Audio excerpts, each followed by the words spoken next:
Hey guys, tonight we step outside together, and the first thing that hits you is the cold. Not the modern, soft winter chill of a heated house, but that deep, bone-deep sort of cold that makes your teeth chatter before you even notice it. You probably won't survive this if you're imagining the medieval peasant life as a cozy, rustic, Instagram reel, no warm blankets, no instant cocoa, just the stars above, the mud beneath your feet, and the faint smell of smoke from the distant village. Yet, somehow, this night, this endless dome of glittering points is your guide, your calendar, your source of comfort and dread, all at once. So, before you get comfortable, take a moment to like the video and subscribe, but only if you genuinely enjoy what I do here. And hey, why not drop your location and local time in the comments? It's fun to compare night skies, and who knows, maybe your stars are conspiring differently tonight. Now, dim the lights, maybe turn on a fan for that soft background hum, and let's ease into tonight's journey together. You trudge through your small village, the kind where the road is mostly packed dirt, dotted with puddles that refuse to freeze, even in the dead of winter. Lanterns flicker here and there, casting warm halos, but most of the villagers are already inside, huddled around fires, counting the last of their stored grain. You pause a moment and tilt your head back. The sky is breathtaking, a black velvet spread shot through with diamond-like stars, far sharper and more numerous than anything your modern city eyes can hope to see behind smog and streetlights. Some constellations are familiar even now. Orion the Hunter stands guard, his belt a precise trio of gleaming points. The Pleiades, tiny sisters in a tight cluster, twinkle with that mischievous light that seems to tease you into believing they know secrets about the coming season. This sky isn't just pretty. It's a living, breathing calendar, a clockwork guide etched into the night for anyone who can read it. You've seen your father point at the Big Dipper and explain, without words, that its rise means winter is ending, or that the way Orion sinks toward the horizon signals the time to start planting barley. Historians still argue whether every medieval farmer really relied on this knowledge systematically, or if it was a mix of tradition and anecdote. Either way, for you, it feels immediate and vital. A missed cue from the stars could mean crops planted too early, animals poorly tended, or famine lurking just around the bend. There's also a strangely comforting chaos in the patterns. You notice a rogue shooting star, its sudden blaze slicing across the black.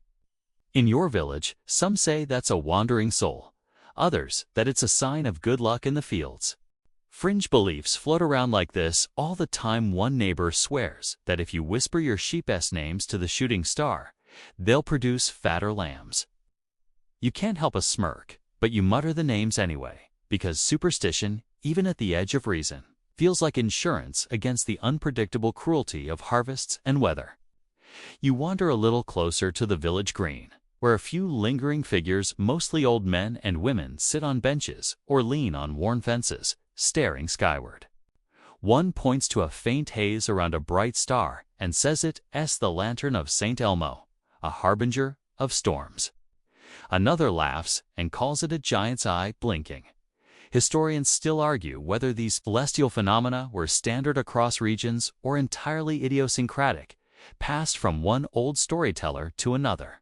For you, it doesn't matter which is right. Every legend is a small thread in the web of daily survival. As you let your eyes adjust, the smaller stars come into focus, those barely visible sparks that seem like the dust of the universe rather than actual lights. You realize you can almost map the fields in your head using their positions. The line of stars near the horizon mirrors the row of hedges at the far end of the barley patch, or the crooked brook that snakes through the meadow. There's a rhythm here, an invisible order that the night insists you notice. You probably wouldn't have survived past childhood without paying attention to it. Even now, you feel that instinct, a quiet buzzing in your chest, like a metronome counting out the farming year, long before any mechanical clock could exist. And there's the sound. Nights are astonishingly quiet here, save for the occasional hoot of an owl or the distant bark of a dog, which sounds sharper than it should in the cold. Your own footsteps make a soft thud on the damp ground. Everything is magnified. The snap of twigs, the hiss of wind over thatched roofs, the rustle of stray animals moving in the hedgerows. The medieval sky is not silent, not in a musical sense, but it makes you hyper-aware of your presence in the world. There's a subtle warning here. Life is fragile, winter is cruel, and every movement matters. You probably won't survive the next frost if your supplies are low, but right now, staring at this map of fireflies, frozen in black, you feel a peculiar pride. These stars have been charted, named, whispered about for generations. You can trace the shape of Taurus and imagine the bull plowing fields in some other age, and it almost makes you laugh that farmers once thought the celestial bull might actually influence the fertility of cows grazing in the meadow below. Fringe ideas abound. One farmer swore that if the bullseye aligned with a particular star, it guaranteed a bountiful harvest, a claim historians are still debating with raised eyebrows. You wander toward the northern edge of the village, and your gaze catches the North Star, steadfast and unwavering. It's the one constant in your spinning world. You think of how your grandfather may have used it to navigate unfamiliar woods or lead sheep home, and how your own father probably relied on its position to measure time in the pre-dawn hours. There's a calm in that constancy. Despite superstition, despite droughts and poor soil, despite the occasional plague, this point of light is reliable. Even if some villagers mutter that it's the spirit of a saint watching over them, the science behind it tore whatever passed for science is enough to keep you moving. You pause a moment, letting your thoughts drift to the stories tied to the stars. Remember that crocodile dung sunscreen. Just a small, weird fact from your childhood that sticks in your mind because people back then were resourceful and a little desperate. Similarly, people wove stories into the night sky, attaching meaning, warnings, guidance, and humor. Dragons, giants, lovers, huntsmen each figure. A moral, a lesson, or a timetable disguised as myth. Fringe lore suggested some stars trapped spirits, and while you mostly chuckle at the idea, there's always a sliver of doubt. After all, superstition has a habit of keeping people alive. Historians still argue whether peasants took these myths literally or more metaphorically, and here, in the chill of night, it doesn't really matter. You operate somewhere in between, a blend of practical knowledge and inherited imagination. By the time you trudge back toward the cluster of cottages, your eyes have memorized the sky in a way you didn't think possible. You're seeing the constellations as living guides again, ready to time your sowing, your harvesting, and even your quiet moments of contemplation. You imagine the night winding down, the stars inching toward the horizon, and you feel the rhythm of centuries of farmers echoing in your chest. You probably won't survive the coming winter without care. But tonight, under this dome of cold fire, you are part of something timeless.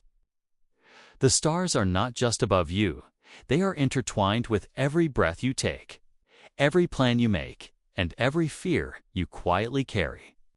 You trudge back out before dawn, the chill still biting at your fingertips and the smell of frost-crusted hay filling your nose. The stars have shifted, but their message remains. It's time to tend the land. And you can't afford to ignore the silent counsel of the heavens. For a medieval farmer like yourself, the constellations aren't just decoration. They are a living, breathing calendar. Every gleaming cluster, every faint shimmer tells you when to sow your barley, when to reap your wheat, and when to move your livestock to higher pastures. The Pleiades, that mischievous little cluster, is particularly important. You've heard that when it rises just before sunrise, it signals the beginning of spring planting. Some villagers even whisper that it predicts the temperament of the cows, though you take that with a grain of salt and a shake of your head. Fringe beliefs like that are everywhere, but they add a kind of magic to your laborious days, a secret connection to forces beyond the plow and soil. You wander toward the edge of the field, the frost crunching underfoot, and trace the Orion constellation with your finger. Orion's belt is a reliable guide. Its movement across the sky acts like a cosmic metronome for your agricultural year. Historians still argue whether such celestial markers were strictly adhered to, or if peasants mostly relied on rough, seasonal cues and communal memory. Either way, you can feel your ancestors' eyes in the stars, guiding you as they guided themselves. You imagine your father doing the same, squinting at the horizon before the first light, aligning his sowing schedule to the stars instead of a clock. There's a satisfaction in this continuity, a quiet reassurance that someone before you knew, at least in part, what you know now. The world spins, the sky moves, and life waits for no one. You kneel beside a furrowed row of soil, fingers brushing the frozen earth, and notice how the sky seems to dictate not just your planting, but the rhythm of your entire life. The Big Dipper, swinging above the northern horizon, has always told you which way to turn when moving between pastures. Its orientation shifts gradually with the seasons, and without realizing it, you've memorized its subtle rotations as a way to anticipate frost, rain, and the arrival of migratory birds. Some farmers claim that a comet appearing near the Dipper is a warning of impending famine. You've heard stories like that, and while you chuckle at the exaggeration, a small part of your mind still pays attention. History shows us that superstition often arises from observation, and the line between predictive science and folklore is thin. You glance skyward again, noticing how different cultures interpret the same clusters. A neighbor across the valley swears the same 7 stars in the Dipper form a plow, not a ladle. Another says they are 7 thieves, eternally chasing a hapless victim across the sky. You probably won't survive many seasons if you dismiss all interpretations outright, but tonight you let the multiplicity of meanings wash over you. It's comforting in its chaos, a reminder that the universe is big enough for both logic and imagination. Fringe lore suggests that whispering to Orion before planting ensures better yields, a notion that makes you smirk, yet you find yourself whispering anyway, almost as a ritual. Constellations don't just guide planting, they help anticipate livestock needs too. You watch Leo rise in the east and recall that when it appears in a certain orientation, the spring calving season is likely to begin. Your grandmother swore that when Leo's tail dipped below the horizon, it meant to move the ewes to higher, drier ground to avoid sickness. Modern historians still argue whether these animal-linked celestial markers were truly effective or mostly ritualistic. But for you, seeing the constellation gives an almost tactile sense of the coming tasks. You check the fence lines, muttering plans aloud, and the stars feel like silent partners in your work. Walking through the orchard, you notice the faint shimmer of Cassiopeia, leaning like a chair in the sky. You remember your father pointing out how its W shape predicted the time for pruning apple trees, especially before a frost.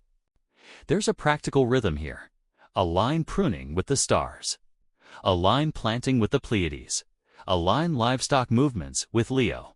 Yet, between the practical guidance, you can't ignore the stories that give the constellations personality. Villagers often said that a particular star cluster could watch over the children, or that another held the spirit of a long-dead warrior who protected fields from pests. Fringe beliefs or not, these tales are stitched into the fabric of your life, and dismissing them entirely feels like cutting a thread in a tapestry that stretches back generations. By mid-morning, the sun rises enough to cast a pale gold light over the furrows, but you still glance skyward. The stars don't vanish entirely. They fade into the daylight but leave their influence behind, a shadow of guidance. You can almost feel the universe continuing to hum with order, if you can just interpret it. You remember old wives' tales about how the Pleiades controlled not just planting, but livestock temperament and even the onset of minor illnesses. Historians still argue whether these beliefs were widespread or localized eccentricities. But in practice, they shape behavior, which matters almost as much as any measurable outcome. Even the act of observing the sky, tracking the constellations, encourages consistency, patience, and attentiveness, which are the real tools of survival for any medieval farmer. Your neighbor emerges from a cottage, squinting at Orion, and comments on the star's brilliance, remarking that they predict a cold winter ahead. You nod absently, brushing dirt from your hands, thinking about how different eyes see different meanings. Some say the stars foretell famine, others love, others the movement of the moon.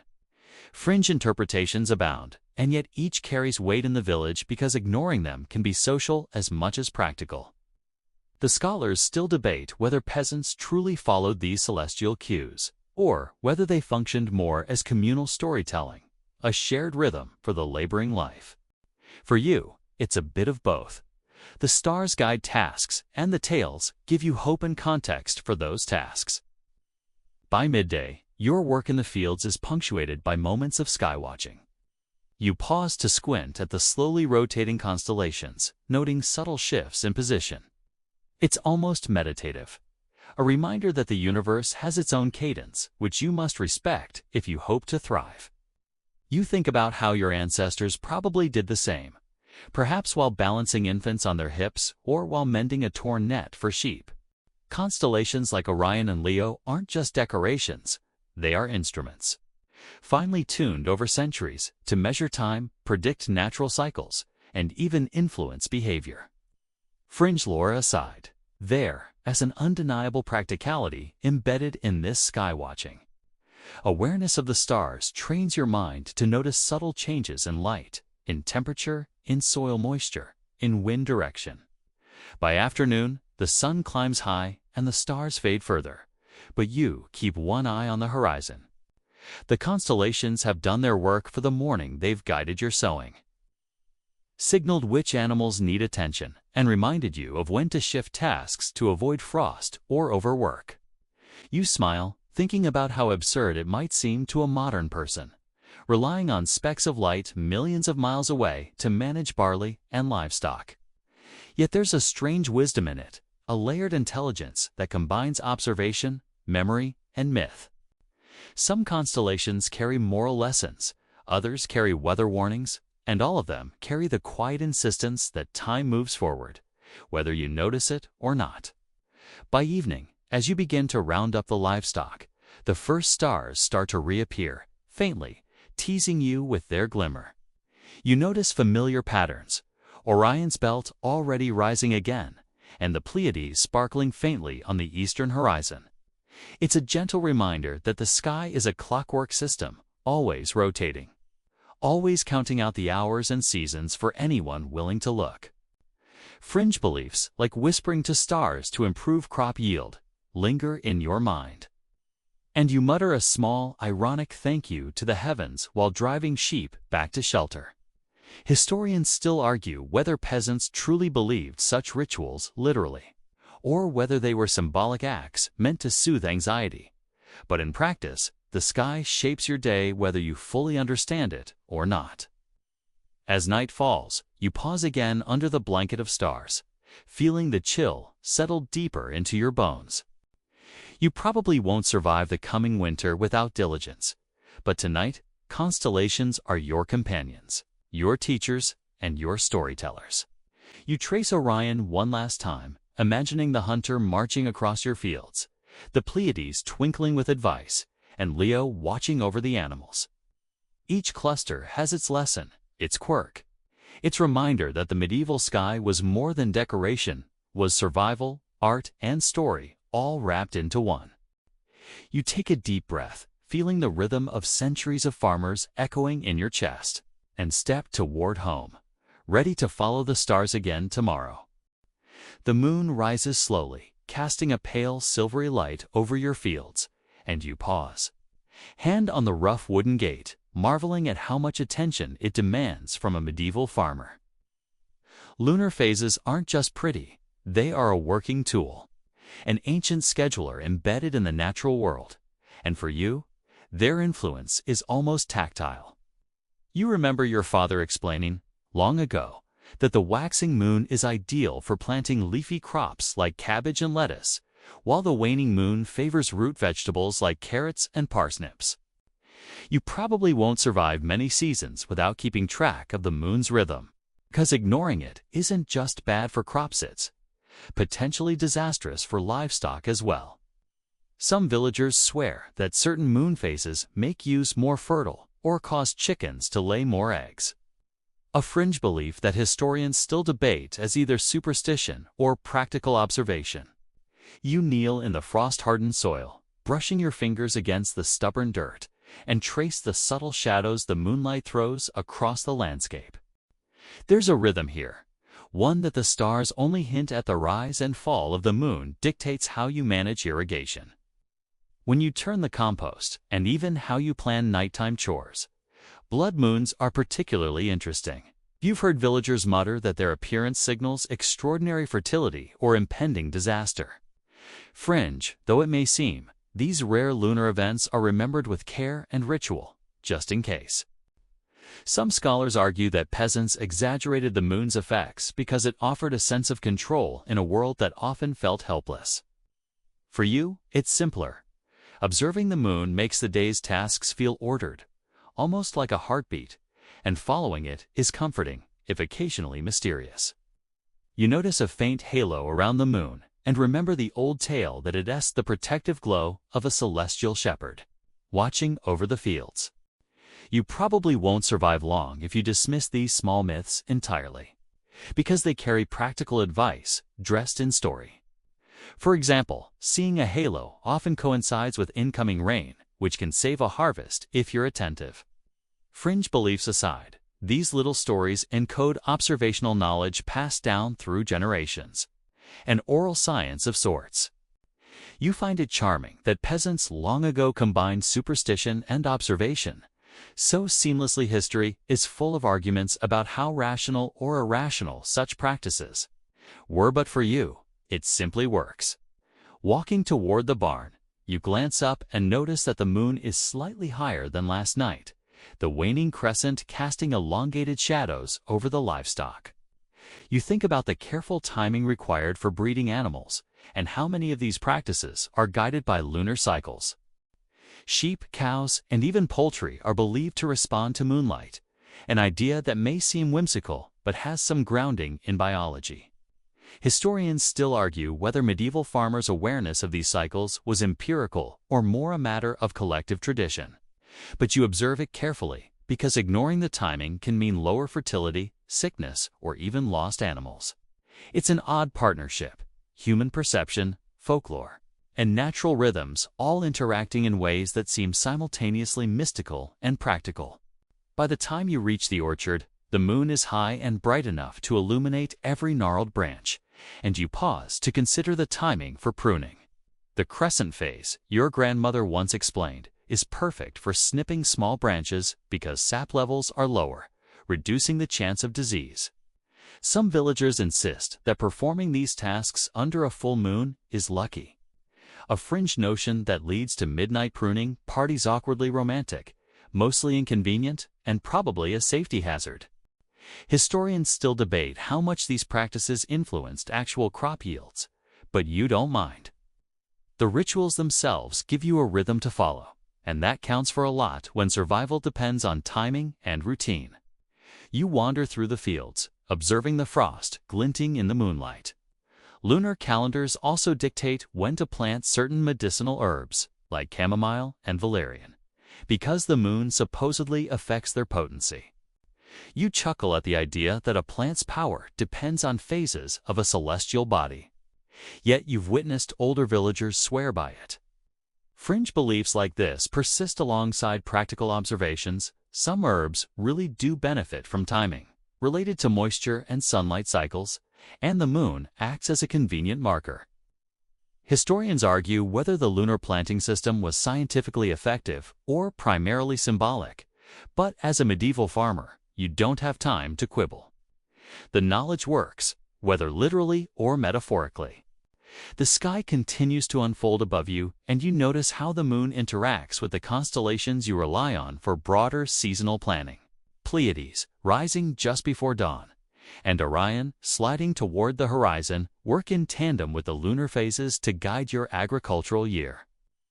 You probably want to survive without this multi-layered celestial map, because missing the optimal planting window can devastate your harvest.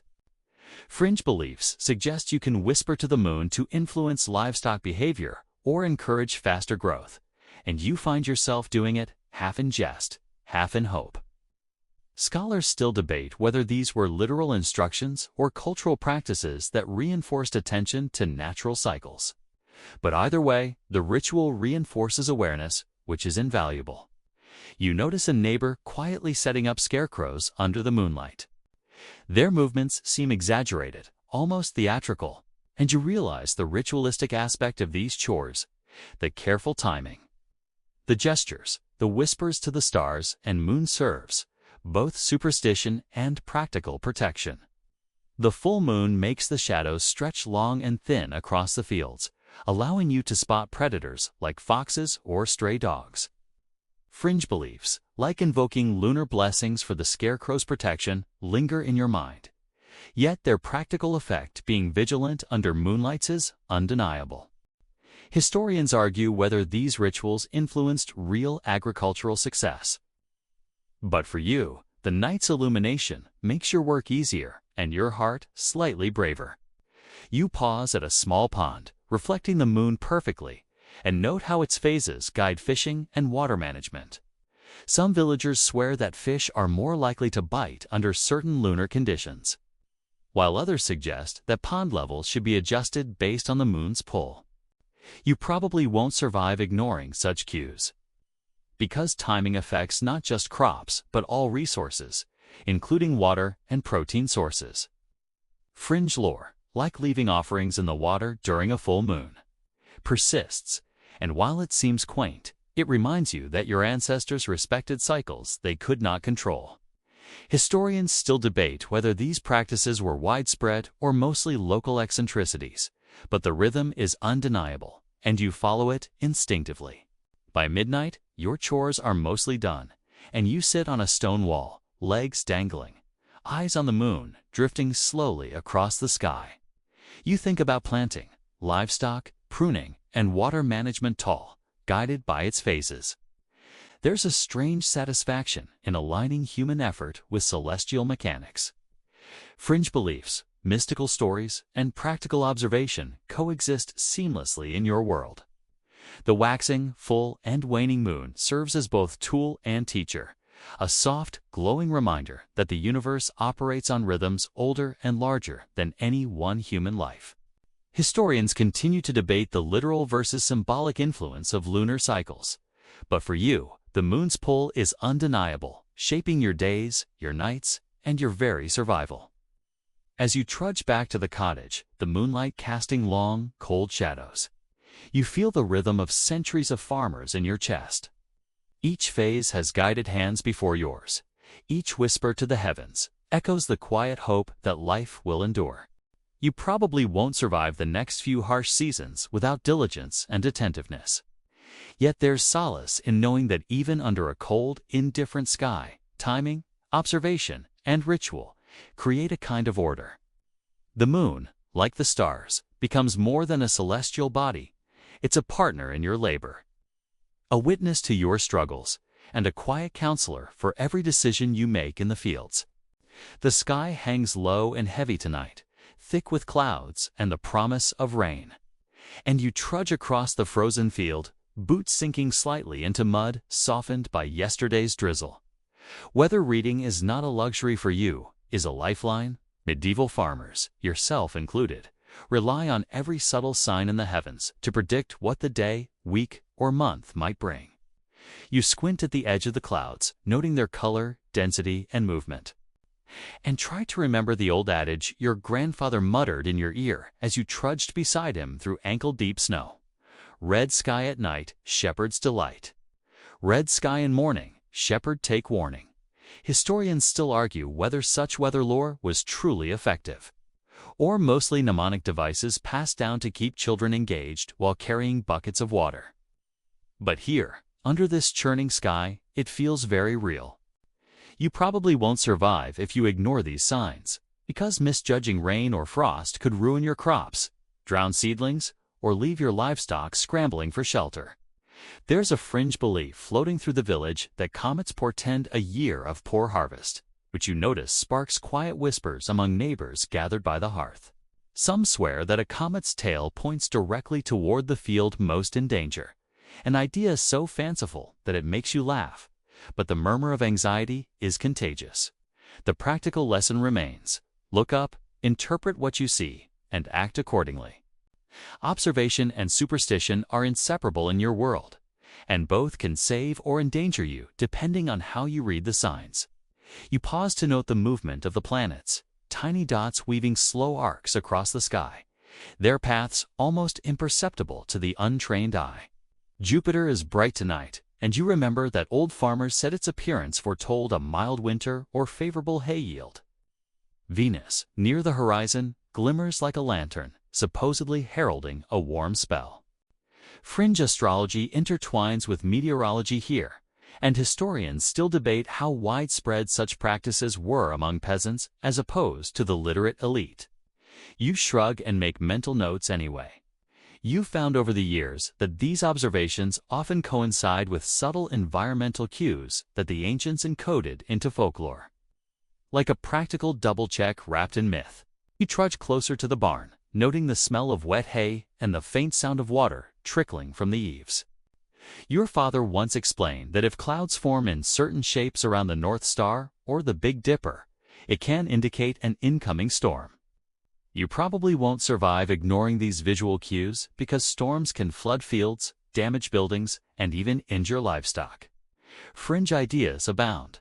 Some villagers insist that performing a small offering to the sky, a pinch of salt thrown into the wind, can redirect the storm, while others claim that reciting a particular rhyme keeps hail at bay. Historians argue whether these rituals had any measurable effect or were primarily psychological safety nets.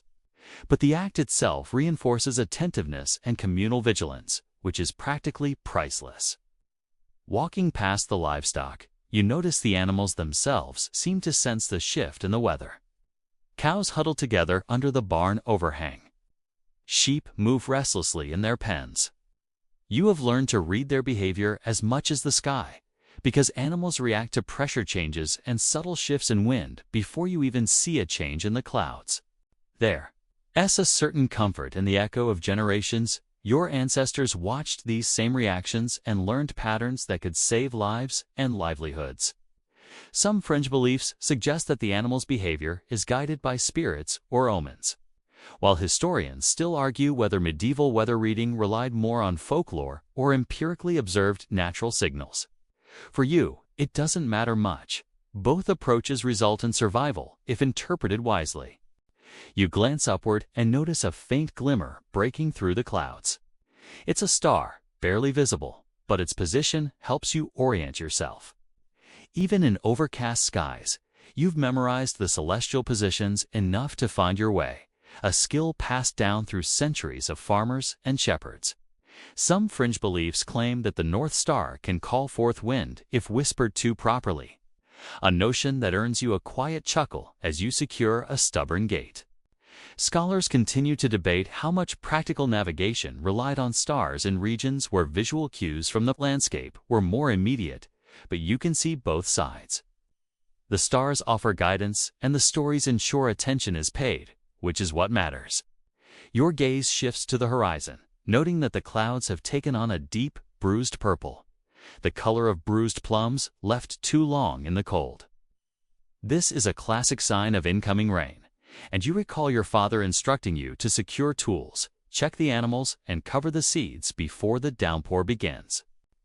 Some villagers claim that the intensity of the color also predicts the volume of rainfall, a fringe belief that may or may not hold water literally, but the precautionary principle alone makes it worthwhile to observe. Historians argue about the precision of such readings, but as you trudge through the softening earth, every piece of information counts. By late evening, the wind begins to rise, carrying the scent of wet soil and broken branches. You notice the stars peeking through the shifting clouds, familiar constellations offering reassurance. Orion winks faintly, reminding you of planting schedules. Pleiades twinkle softly, signaling livestock readiness. Fringe lore suggests that if certain stars disappear behind clouds in a particular order, The village will suffer a flood, a minor superstition that keeps elders awake at night, whispering warnings. Historians still debate whether medieval people truly relied on such methods, or if it was storytelling reinforced by selective memory. But the lesson is practical. Notice patterns, anticipate outcomes, act cautiously. You trudge to the top of a small rise overlooking the fields. The clouds are thicker here, curling in tumultuous waves across the horizon. Comets or no comets, the signs are unmistakable. A storm approaches. You probably won't survive ignoring these cues because every hour counts to move animals, reinforce fences, and safeguard tools. Some villagers perform small rituals, placing a lantern atop a hill, or circling a tree with a ribbon of cloth to appease weather spirits. Fringe or not, these acts engage the community and ensure attention to the land, reinforcing behaviors that actually increase survival odds. Scholars debate whether such rituals were symbolic or practical, but the result is the same. Preparation. You hear the first distant rumbles of thunder, low and rolling, and feel the change in air pressure prickling your skin. The wind picks up, carrying the scent of wet earth, and you hurry to shelter the livestock in the barn, securing gates and stacking feed in reachable piles. You glance again at the sky, noting stars struggling through the cloud cover, their light fractured and diffused, a reminder that even in chaos, the heavens retain order. Fringe beliefs about omens and spirits persist in the background of your mind. Yet the practical measures, secure shelter, adequate feed, vigilance are what ensure survival. Historians still argue whether medieval weather lore had any real predictive power. But you know that paying attention, in whatever form, matters more than abstract certainty. As the storm hits, rain lashing the roof and wind bending trees, you hunker inside the barn, feeling the comfort of preparedness, and let your mind wander. You probably won't survive neglecting these lessons, but you feel a deep satisfaction. Your attention to stars, clouds, planets, and comets has given you an advantage over the elements. The medieval sky, chaotic and capricious as it may appear, has been a reliable guide across centuries. Even fringe beliefs, with their talk of spirits and omens, are embedded in the practical rhythm of observation, ensuring that no detail is overlooked, no warning ignored. By midnight, as the storm begins to wane and stars peek cautiously through thinning clouds, you take a moment to step outside. The wind carries a scent of wet soil and leaves, and you notice the subtle shimmer of constellations returning to full view. Orion, rising steadily, and Pleiades twinkling as if cheering, remind you that life persists through storms. Fringe ideas aside, the knowledge encoded in these celestial cues, the shift of clouds, the color of the sky, the position of planets is a survival toolkit handed down through generations. Scholars still debate whether it is superstition or observation, but in practice, the blend works beautifully. You walk slowly toward the house, the wet ground slick beneath your boots, and feel the rhythm of seasons, weather, and sky settle in your chest. You probably won't survive many seasons ignoring this celestial and meteorological guidance. Yet tonight, you are reminded of the enduring partnership between sky and soil, observation and superstition, caution and story. The clouds dissipate, leaving stars glimmering like scattered jewels, and you pause for one last look. The heavens, in all their complexity, continue to guide your hands, shape your decisions, and remind you that life, in all its precarious beauty, is a conversation between earth and sky, past and present, fact and folklore. The first light of dawn creeps over the horizon, painting the sky in bruised purples and muted golds. And you trudge through the dew-soaked grass toward the village, knowing that the rhythm of the day, week, and season is tied not just to the heavens, but to the festivals and saints' days that punctuate them. Medieval farmers like you have calendars that stretch beyond months and weeks. They are interwoven with celestial events, equinoxes, solstices, and religious celebrations. These dates tell you when to plow, when to sow, when to harvest, and even when to rest. Some rituals are practical. A pause in labor during harsh weather coincides conveniently with a religious feast, but others are delightfully odd, like blessing your plow with holy water before heading to the field. Fringe though these practices might seem, they carry subtle psychological reinforcement. A blessing brings focus and intentionality to your work, and historians still argue whether such rituals had measurable agricultural impact or served more as communal morale boosters. You probably won't survive the farming year without paying attention to these markers. Today is Saint Isidore's Day, the patron saint of farmers, and the village has murmurs of ceremony. You notice that villagers pause briefly, crossing themselves before tending oxen or inspecting the granary. Some carry small tokens blessed the day before, dropping them into furrows as a gesture for fertility. Fringe lore suggests that failing to perform these actions may anger the saints or bring poor weather. But for you, it's as much habit as belief. The act itself reminds you to check fences, water supplies, and soil readiness. History debates how much these observances influenced productivity. But you know from experience that ritual and attention often go hand in hand. You trudge past the orchard, noticing the apple trees coated in morning frost. The equinox is approaching, and with it, the festival marking the balance of day and night. Villagers tell stories that the sun's alignment at dawn casts a protective light over certain crops. A fringe belief you smile at while brushing your hands over the chilled branches. Historians still argue whether these observances were agricultural in function or purely ceremonial. But you can't help noticing that the timing often coincides with optimal pruning and planting schedules. Even if the causal link is weak, the calendar keeps everyone synchronized, which is invaluable in a world where missing a planting window can be catastrophic. The church bell tolls in the distance, a slow, resonant peal that echoes across the village. Its rhythm marks hours, festivals, and solemn occasions. And for you, it's another celestial-like marker, a man-made echo of the cosmic order. Some villagers insist that the bell's tone can drive away frost, or that ringing it thrice on feast days will protect livestock. Fringe beliefs aside, the sound draws people together, reinforcing social bonds and communal awareness, which is crucial when labor is shared and survival depends on cooperation. Historians still debate whether the bells were primarily spiritual, social, or practical instruments. But you know they shape the flow of the day, morning and evening, harvest and prayer alike. You move to the fields, noting the laborers already beginning the day's tasks. Saints' days guide the rhythm of work. Plowing and sowing pause or accelerate depending on the calendar. Some days are dedicated entirely to prayer or offering, and some are flexible, dictated by local customs. Fringe practices exist everywhere, like sprinkling salt around a field on St. Anthony's Day to ward off blight, but their efficacy is secondary to the act itself. It structures attention and effort. Historians still argue whether peasants followed these calendars out of religious devotion or practical necessity, but in practice, they serve both purposes. Walking past the livestock, you notice a neighbor moving a small altar toward the barn, draped with ribbons and tiny figurines. It's the feast of Saint Medard, known for protection against storms. Fringe lore suggests placing a figurine near the cow's trough ensures milk flow.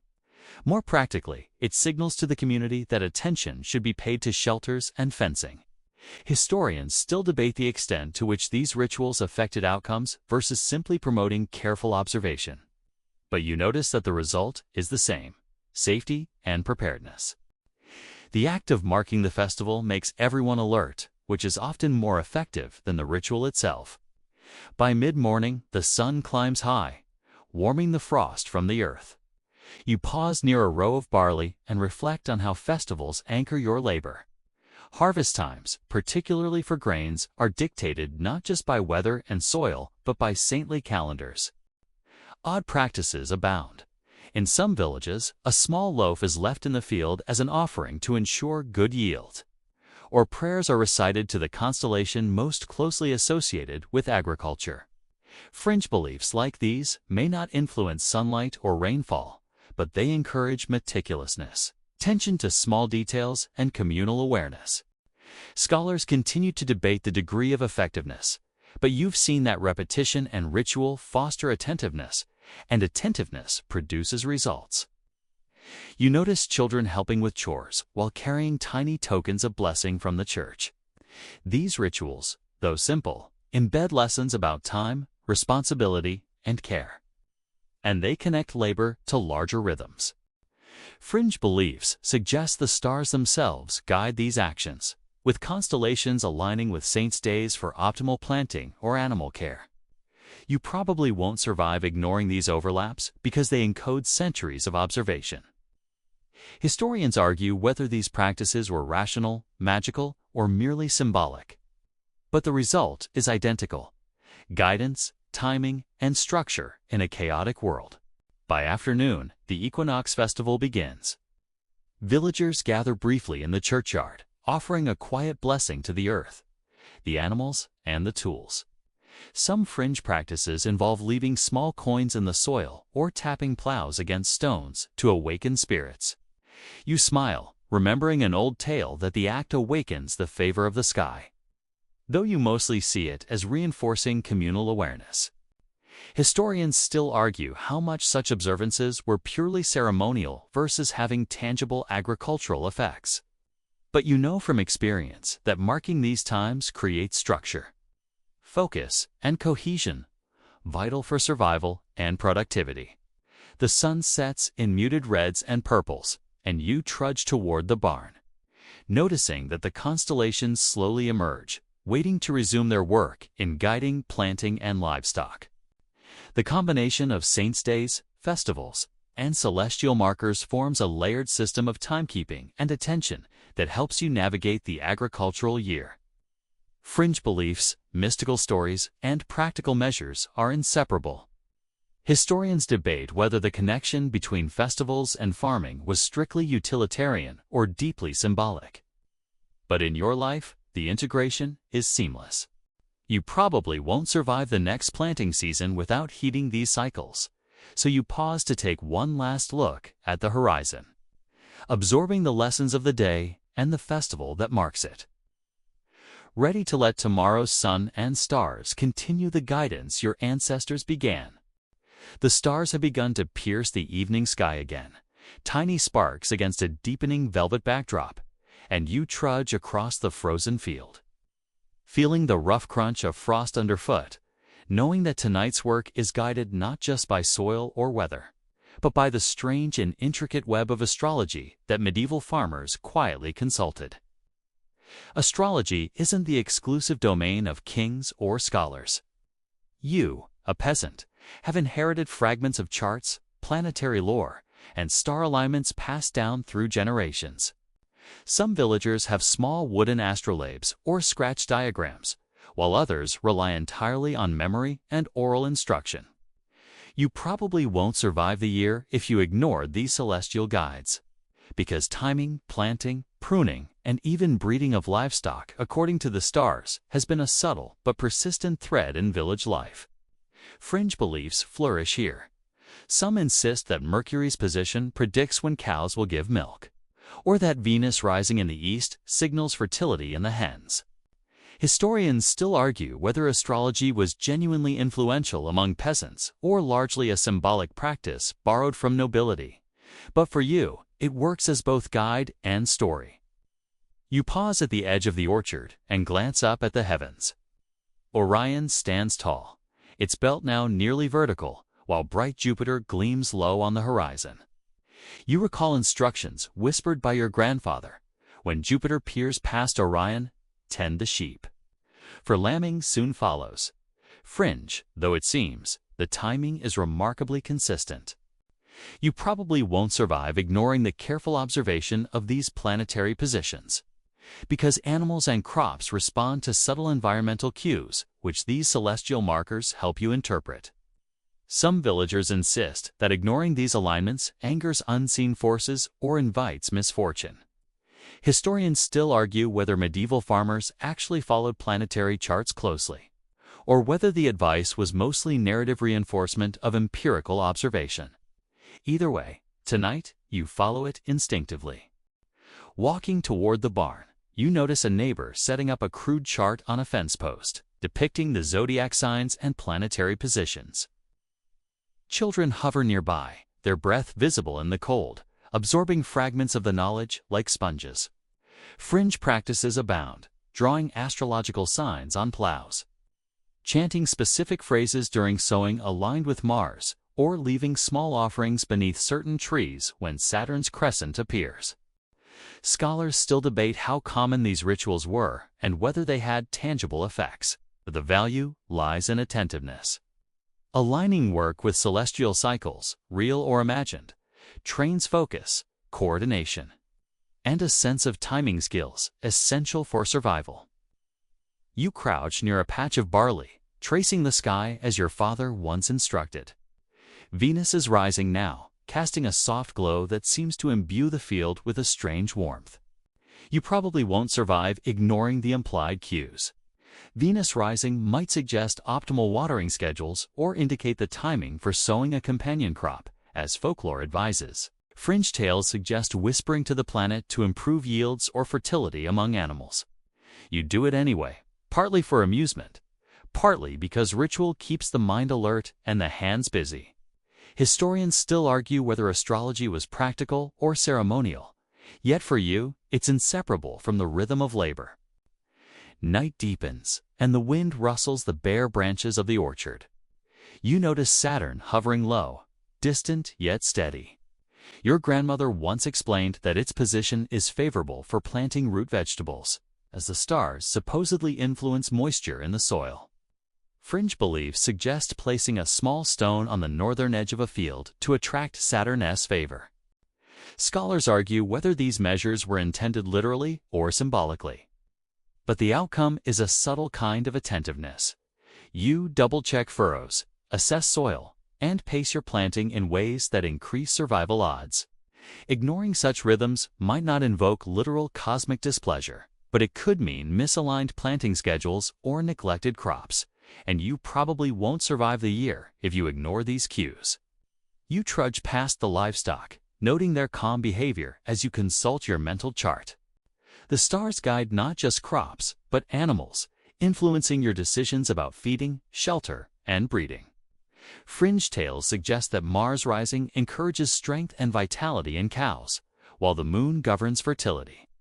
Historians continue to debate how far medieval peasants actually integrated astrology into everyday decision-making. But you've seen the quiet correlation between celestial patterns and practical routines. Even if the mechanism is symbolic rather than literal, the alignment of effort, observation, and ritual ensures that no detail is overlooked. By midnight, the northern sky is rich with stars, and you pause to trace constellations that carry specific agricultural instructions. Leo, stretching across the horizon, signals timing for pruning fruit trees and inspecting fences for predators. Pleiades, rising with steady grace, advises sowing barley and oats. Fringe practices suggest chanting the names of stars while performing these tasks, a notion that earns you a quiet chuckle. Scholars still argue about the practical versus symbolic use of astrology, but you follow the patterns anyway. The stars structure your work and your attention, providing a framework that the harsh medieval calendar would otherwise lack. You pause near a small pond, the water reflecting the starlight in rippling silver. Your ancestors insisted that planetary positions influence fishing success. And while it seems whimsical, the timing aligns surprisingly well with observed seasonal behavior in fish and amphibians. Fringe beliefs suggest tossing small coins into the water to appease spirits or attract fish, and you do so lightly, more for the sense of ritual than expectation. Historians debate whether such practices were widespread or localized, but the act reinforces awareness, preparation, and attentional essential for survival. You probably won't survive if you neglect these subtle cues and the attentiveness they encourage. The wind picks up, carrying the scent of damp earth and distant smoke. You glance skyward, noting that Mercury has moved just enough to suggest the timing of milking the cows or moving a flock to higher ground. Fringe beliefs suggest placing talismans under the manger when Mercury is in a certain position. But the practical result is simple. You remain aware of time, season, and tasks. Scholars still argue about the prevalence and influence of astrology among peasant populations. But the framework ensures that labor is coordinated with the rhythms of the cosmos and the environment.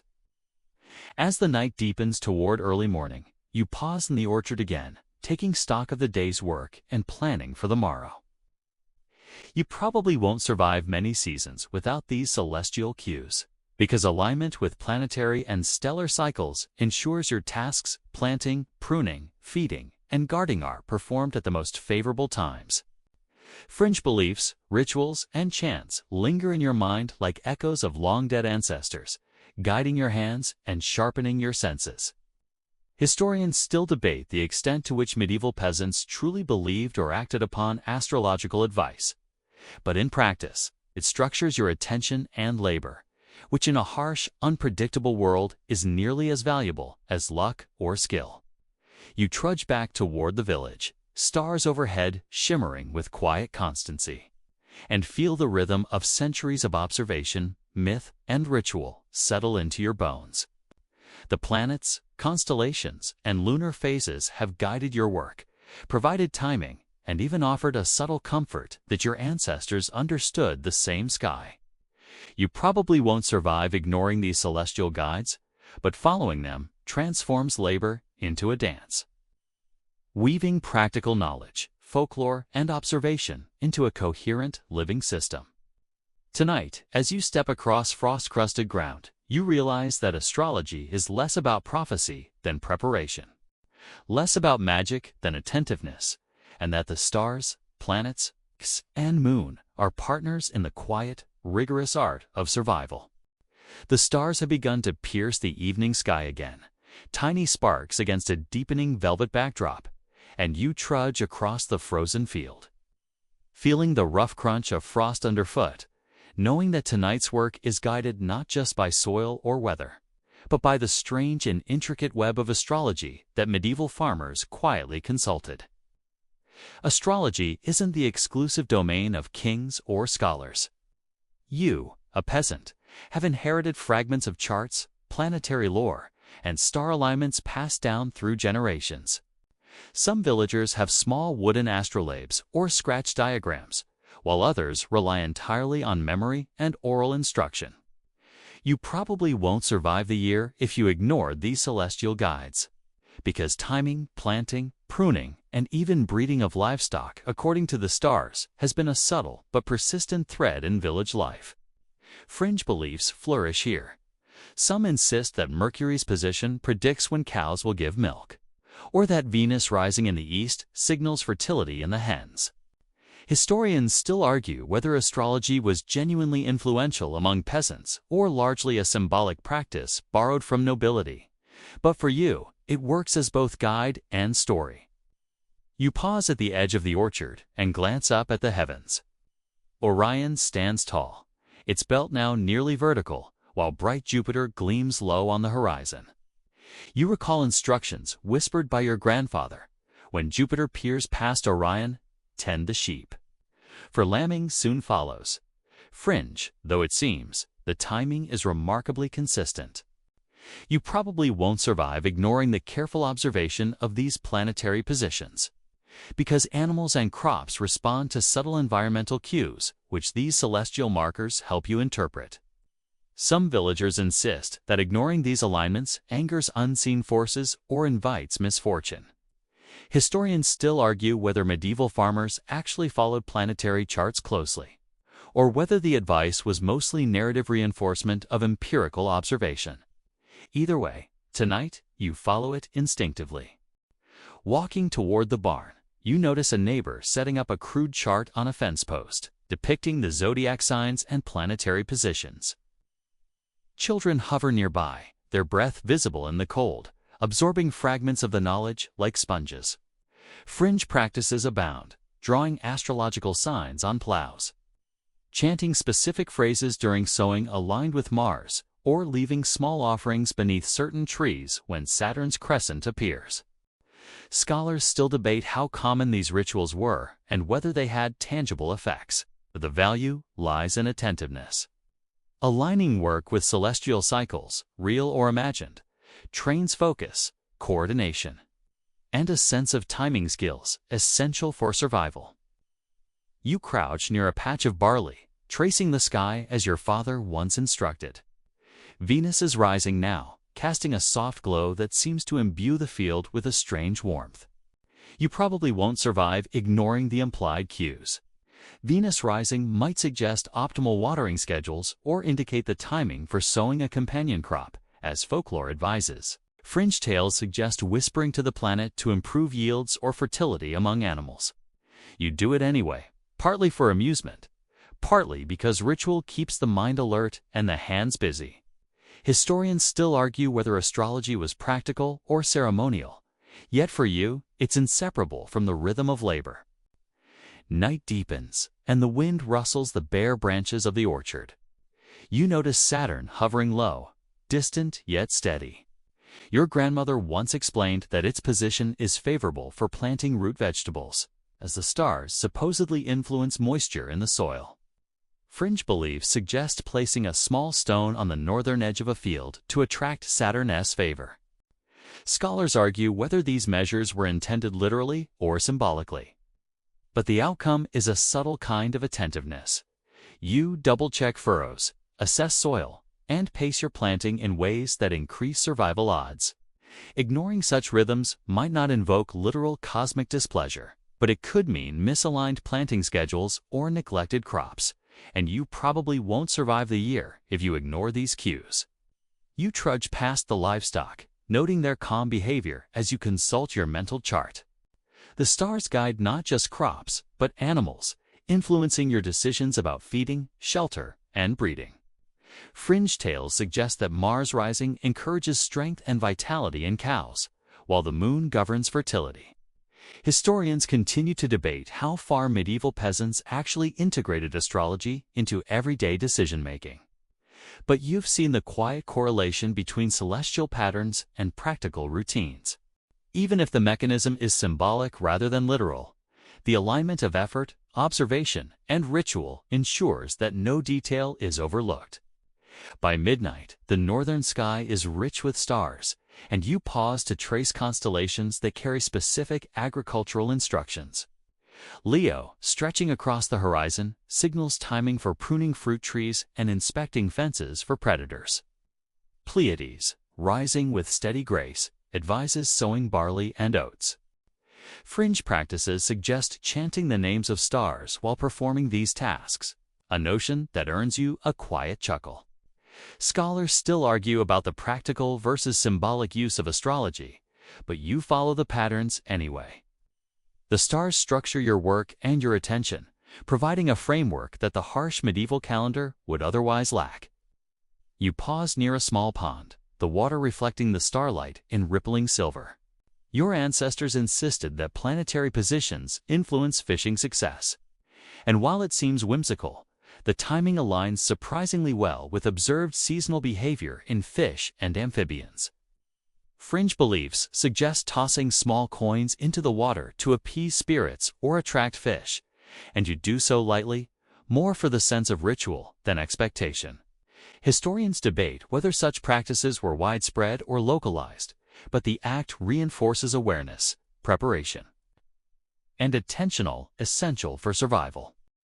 You probably won't survive if you neglect these subtle cues and the attentiveness they encourage. The wind picks up, carrying the scent of damp earth and distant smoke. You glance skyward, noting that Mercury has moved just enough to suggest the timing of milking the cows or moving a flock to higher ground. Fringe beliefs suggest placing talismans under the manger when Mercury is in a certain position. But the practical result is simple. You remain aware of time, season, and tasks. Scholars still argue about the prevalence and influence of astrology among peasant populations.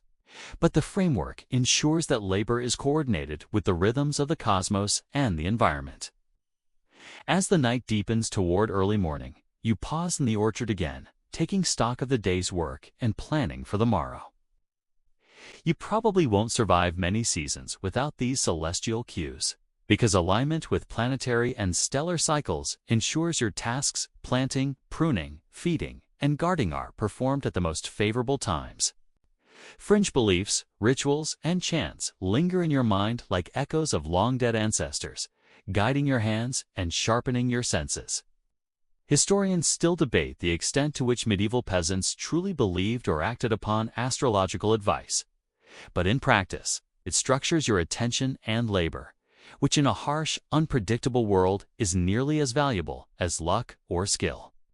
You trudge back toward the village, stars overhead shimmering with quiet constancy, and feel the rhythm of centuries of observation, myth, and ritual settle into your bones. The planets, constellations, and lunar phases have guided your work, provided timing, and even offered a subtle comfort that your ancestors understood the same sky. You probably won't survive ignoring these celestial guides, but following them transforms labor into a dance.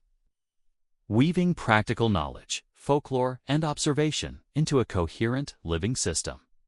Tonight, as you step across frost-crusted ground, you realize that astrology is less about prophecy than preparation, less about magic than attentiveness, and that the stars, planets, and moon are partners in the quiet, rigorous art of survival.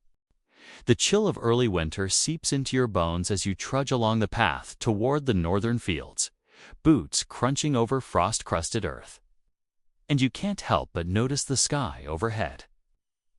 It's clear tonight, a crisp tapestry of stars stretching from horizon to horizon, each one a pinprick of guidance, history, and whispered advice. Medieval farmers like you have spent lifetimes learning to read the heavens, noting the subtle dance of constellations, planets, and the moon. You probably won't survive ignoring these celestial patterns, because the timing of sowing winter crops, sheltering animals, and preparing for the cold months depends on attentive observation. Fringe beliefs persist. Some villagers insist that twinkling stars are spirits of past farmers offering protection, and that saying a small prayer to them improves yields. Historians still argue whether these beliefs were widely held or localized eccentricities, but the value lies in keeping attention focused and labor disciplined. You pause at the edge of the wheat fields, brushing frost from the golden stalks, and notice Orion, low on the horizon, its belt nearly horizontal. Your father once said that Orion's position indicates the optimal moment to finish winter planting and begin layering straw around vulnerable crops. Fringe lore suggests performing these tasks while humming a specific tune to encourage growth, a quaint practice, but it keeps you mindful of sequence and timing. Historians debate whether astrology actually dictated labor or simply reinforced attention to seasonal patterns. But you've learned that observing these cues improves efficiency and survival. Walking past the barn, you hear the faint jingling of harnesses as horses stir in their stalls. Planetary alignments combined with the constellations guide the timing for feeding and moving livestock. Jupiter is rising tonight, and older villagers insist its glow favors the health and fertility of cows. Fringe practices suggest placing a small token of iron near their troughs during this time, supposedly attracting the planet's favor. Scholars still argue whether such rituals were widespread or purely symbolic, but you notice that they reinforce careful attention, checking feed, inspecting hooves, and ensuring warmth. You probably won't survive winter without these structured routines, because neglected animals can die quickly under harsh conditions. The northern sky is clear, and Cassiopeia's distinctive W glimmers, signaling tasks related to storage and preservation. You check the granary doors and sacks of grain, ensuring they are tightly sealed against moisture, rodents, and frost. Fringe beliefs suggest sprinkling a little holy water over the grain while reciting the star's name. A superstition that seems amusing but also reinforces attentiveness to detail. Historians continue to debate whether medieval farmers truly linked Cassiopeia to preservation, or if it was a mnemonic device. But the result is the same: vigilant care of vital resources. You probably won't survive ignoring such celestial cues because grain is the backbone of survival through winter. You move toward the orchard, noting that the apple trees are coated in ice, their branches delicate and brittle. The Pleiades cluster rises faintly, signaling attention to pruning, sheltering, and preparing compost for spring. Fringe tails suggest performing these chores while speaking to the stars ensures better yields. A charming but non-essential superstition. Scholars still argue whether these rituals were functional or symbolic, but they succeed in maintaining focus and precision, which is critical in freezing temperatures. The stars help you pace labor, reminding you when to rest, when to act, and when to anticipate future growth. By late evening, the wind picks up, whistling across the fields, carrying the scent of damp soil and smoke from distant hearths. You pause to observe the moon's waning crescent, noting its position and influence on both crops and animals. Fringe lore claims that laying a small coin under a cow's hoof during this phase encourages fertility and eccentricity that makes you smirk, but it serves as a subtle reminder to inspect animals thoroughly and distribute feed evenly. Historians still debate whether lunar influence was empirically followed by peasants, but the attentiveness enforced by ritual, superstition, or observation is undeniably practical. You probably won't survive winter neglecting these cues because both crops and livestock rely on precise timing. You trudge to the small pond, its surface beginning to freeze, reflecting the stars above like fractured mirrors. Mercury's faint glow suggests the optimal time to harvest ice for storage or to check water supply levels for animals. Fringe practices suggest tossing small tokens into the water under Mercury's gaze to attract abundance. Scholars debate whether these were functional or symbolic, but the act reinforces attention and ensures necessary precautions are taken. Even a minor lapse in winter water management can have serious consequences, so you pay careful attention. You probably won't survive ignoring these patterns as ice, water, and livestock are tightly linked. The night deepens and Leo rises slowly, heralding another round of barn inspections and fence repairs. You notice a neighbor performing a ritual under the constellation's light, draping a small charm across the gate. Fringe or not, the ritual ensures that attention is paid to structure, safety, and preparedness. Historians still debate whether belief or habit drove such behavior. But the practical result remains. Animals are secure, fences are reinforced, and vigilance is maintained. You probably won't survive neglecting these nighttime observations, because unprepared structures and unfed livestock can quickly lead to catastrophe. Walking past the haystack, you observe Saturn's faint glow emerging through the thinning clouds. Your grandmother once explained that Saturn's appearance is a guide for timing the rotation of stored crops and preparation of spring fields. Fringe beliefs suggest placing small tokens or marking soil under its light to enhance fertility. Which may sound whimsical, but the ritual encourages review of stored resources and field planning. Scholars debate the prevalence and effectiveness of these practices, but they instill discipline, attention, and foresight. You probably won't survive the next planting season without observing these cues, because preparation now prevents disaster later. By midnight, you pause atop the hill overlooking your land, frost biting at your nose and ears. Stars, planets, and the moon shimmer like quiet guardians, each one an ancient guide. Fringe beliefs, rituals, and superstitions linger in the air, quirky overlays to practical work. But the combination of celestial observation and structured ritual ensures that you, the medieval farmer, are aligned with the rhythms of the universe. You probably won't survive ignoring this layered system because it structures labor, promotes attentiveness, and helps you anticipate every seasonal shift. Historians argue whether it was superstition, science, or both, but tonight, standing in the chill air, you feel the enduring partnership between sky and soil, myth and observation, story and survival. The pre-dawn chill nips at your fingertips as you trudge toward the northern pasture. Boots sinking into frost-hardened soil, and you notice the first faint glimmers of light brushing the eastern horizon. Medieval farmers like you have long relied on the interplay between celestial patterns and seasonal observation to plan their labor. And today is no different. You probably won't survive ignoring these signs, because timing, sowing, tending animals, and preparing for frost requires careful attention. Fringe beliefs linger. Some villagers whisper that the first light of dawn reflecting on Orion's belt ensures a successful harvest, or that touching the tips of rye stalks while the Pleiades rise strengthens the grains. Historians still argue whether such practices were widely followed or were mostly symbolic gestures. But the value is clear. They keep you alert, observant, and connected to the cycles of life. You pause at the edge of the barley field, brushing frost from the golden stalks, and trace the faint outline of Cassiopeia above. Her W tilts just so, signaling the time to prepare winter fodder and check on stored grains. Fringe rituals suggest that placing a tiny token of iron among the hay while observing her alignment encourages protection against rodents and spoilage. Scholars continue to debate whether these acts were truly believed to affect outcomes or were mnemonic devices to maintain attention. But for you, they serve as both reminder and practice.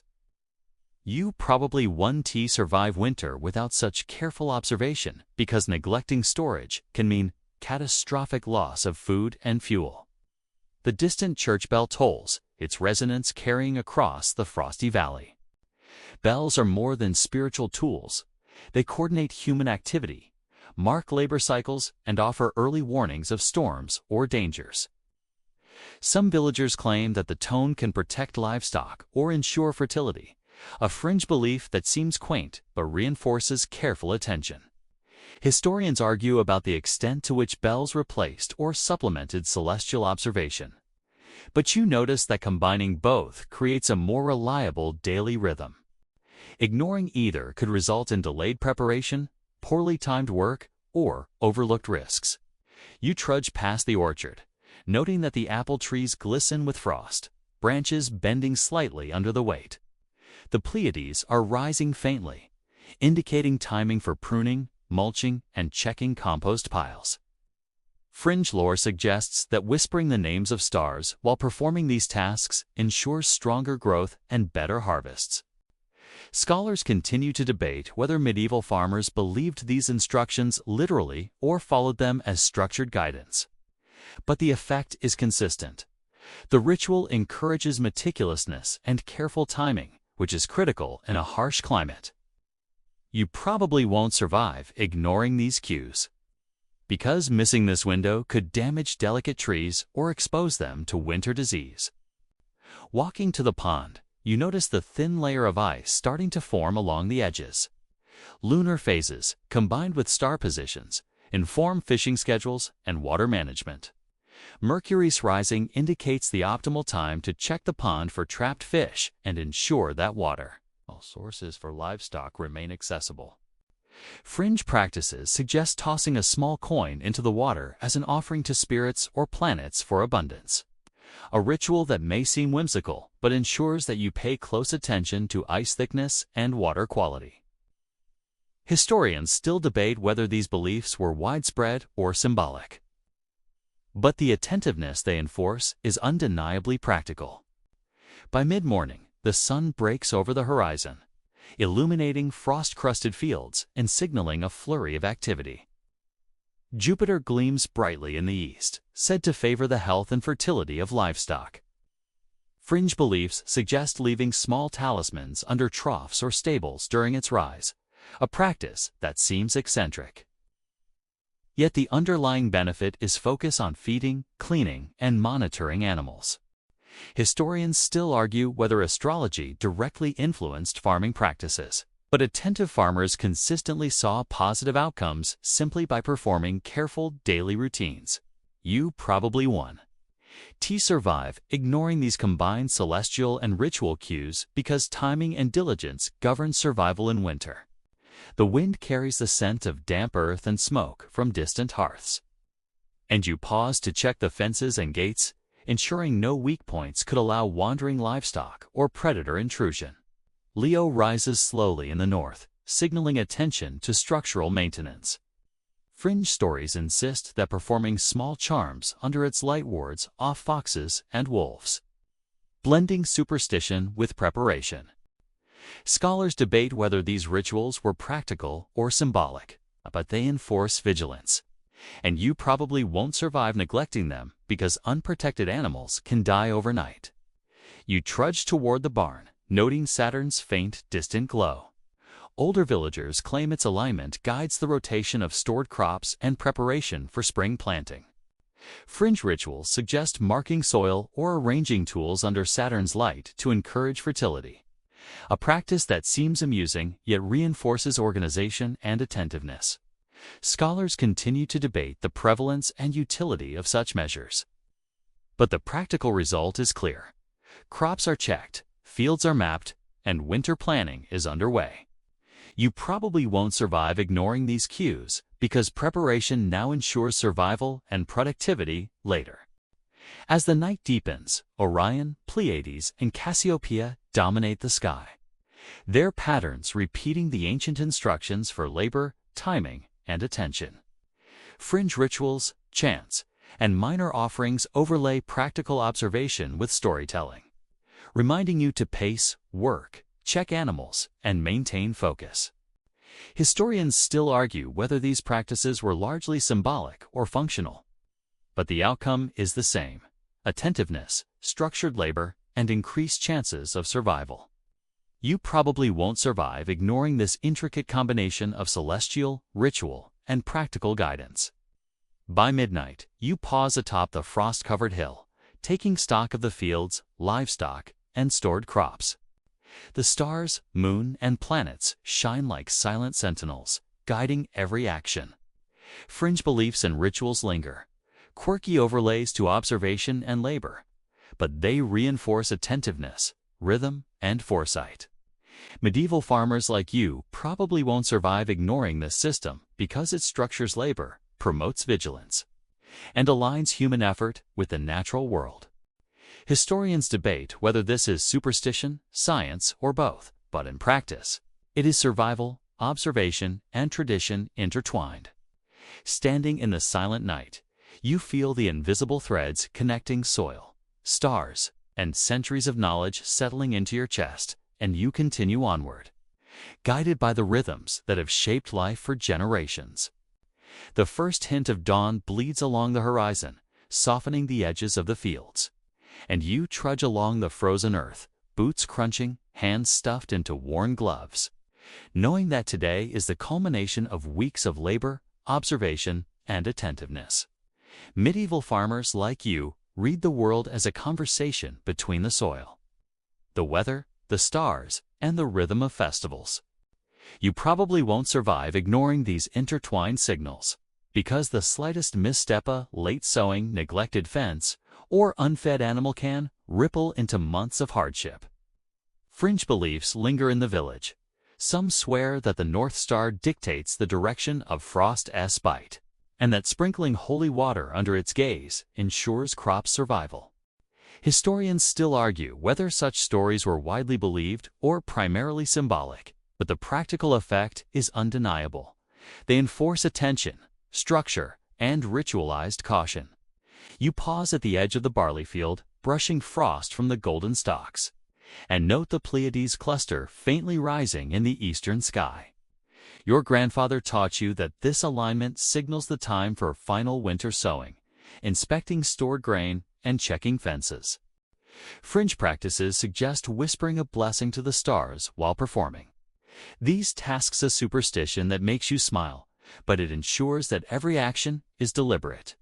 Historians debate the practical versus symbolic importance of such rituals. Yet the outcome is the same: attentiveness to timing, detail, and preparation. You probably won't survive ignoring these cues because they safeguard both immediate and future work. The distant church bell tolls, its sound echoing across frost-crusted hills, marking the early hour, a gentle reminder to coordinate labor, prayer, and communal awareness. Bells are more than spiritual instruments. They are timekeepers, alerts, and organizers. Some fringe beliefs suggest the bell's tone protects animals or enhances crop growth, a notion that seems whimsical, yet reinforces attentiveness to routine. Historians argue whether peasants relied more on celestial signs or church bells, but you notice that combining both provides a robust system of timing and survival. Ignoring either could result in neglected animals or misaligned work. Walking toward the orchard, you notice the apple tree's branches glinting with frost, delicate and brittle under the thin ice. Cassiopeia leans high, signaling attention to pruning, mulching, and soil preparation. Fringe lore suggests that performing these chores under the stars light ensures better growth, a charming superstition that doubles as a timing cue.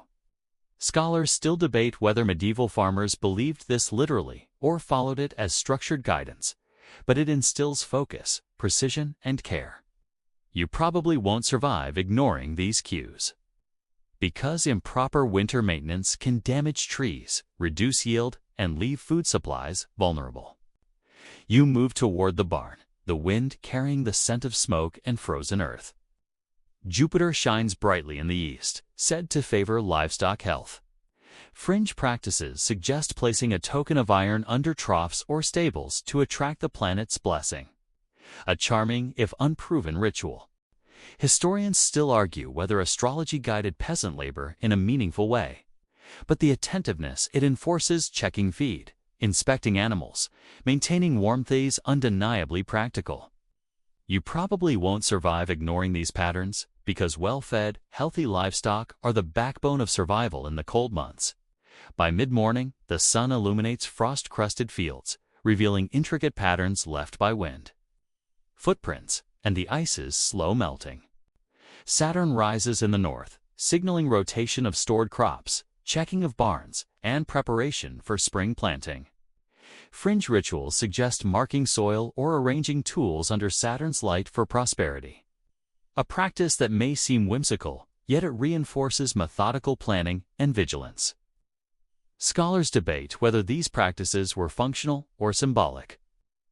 But the act encourages attentiveness, ensuring resources are protected and organized.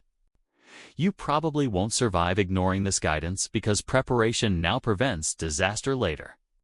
You pause at the pond, ice forming in irregular sheets, reflecting the first light of dawn and the faint shimmer of Venus low on the horizon.